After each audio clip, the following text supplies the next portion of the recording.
Lisa Bry walked into the meeting expecting handshakes and polite introductions. She had recently taken on the role of president at the Frisco Ice Hockey Association, a nonprofit dedicated to helping middle and high school students learn and compete in hockey.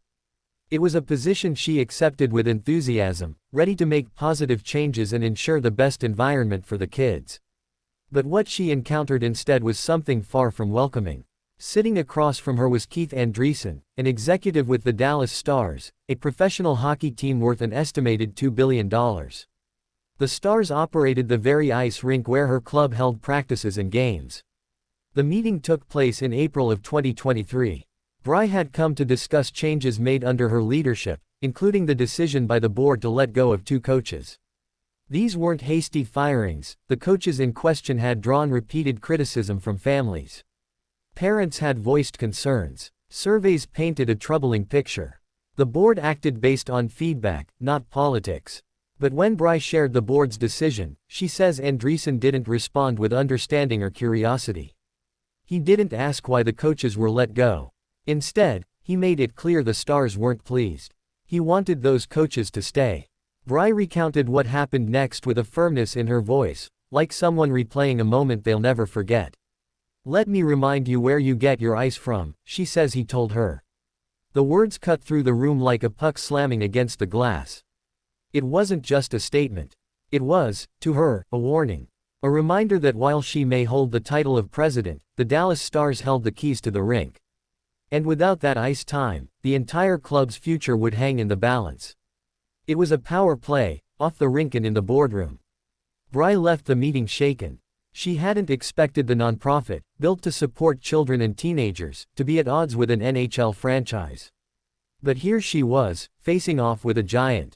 Andreessen's alleged words stuck with her not just because of their tone, but because of what they represented: control.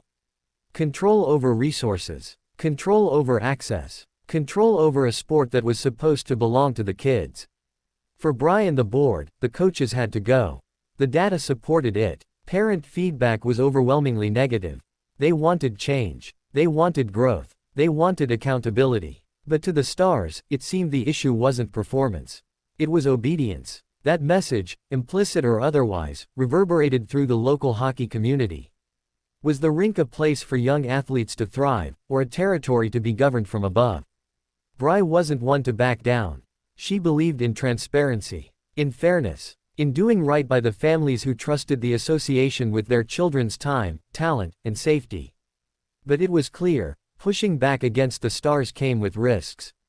Ice time was everything. Without it, you had no practices, no games, no progress, no club. Andreessen's alleged statement wasn't just a reminder, it was leverage.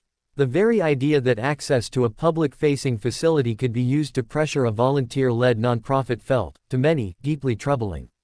What did it say about the relationship between professional sports organizations and grassroots development? Were decisions being made in the best interest of kids, or were egos and politics getting in the way? The Frisco Ice Hockey Association wasn't a big-budget operation.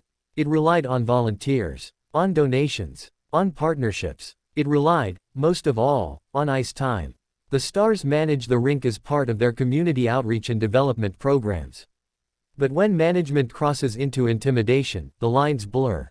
Is it outreach or overreach? Bry didn't think she was stepping into a fight when she joined the board. She thought she was helping kids play the sport they loved. Instead, she found herself navigating a world where influence mattered more than feedback. Where decisions were scrutinized not for their impact, but for their compliance. The Dallas Stars have not issued a detailed comment on the matter. But for those close to the situation, the silence is telling. It raises questions about how NHL franchises interact with local sports ecosystems. About who holds the power. And about what happens when someone challenges the status quo. Bry's story isn't just about a disagreement over 2 coaches. It's about the balance between authority and community. About the fine line between influence and intimidation. About a volunteer president who stood by her board's decision, because it was the right one. And about an executive who, allegedly, chose coercion over collaboration. If true, his words echo far beyond that office. They ripple through the locker rooms. Through the bleachers. Through the conversations parents have as they watch their children skate. The sport, at its best, is about unity, discipline, and resilience. It's about giving young people the confidence to stand up for themselves. To face adversity with integrity. That's the spirit Bry hoped to nurture. That's the example she believed leadership should set. But in that moment, faced with a veiled threat, it felt like the rules had changed. Like the values she brought into the job were being tested. Like she had to choose between standing firm or staying silent. She chose to speak, to share what happened, to put sunlight on a moment that might otherwise be buried under bureaucracy. In doing so, she opened the door for a broader conversation. One that asks, who gets to shape youth sports? Who decides what's acceptable? And who, ultimately, does the rink belong to? Because for every parent who signs a waiver and laces up a pair of skates for their child, there's an unspoken promise.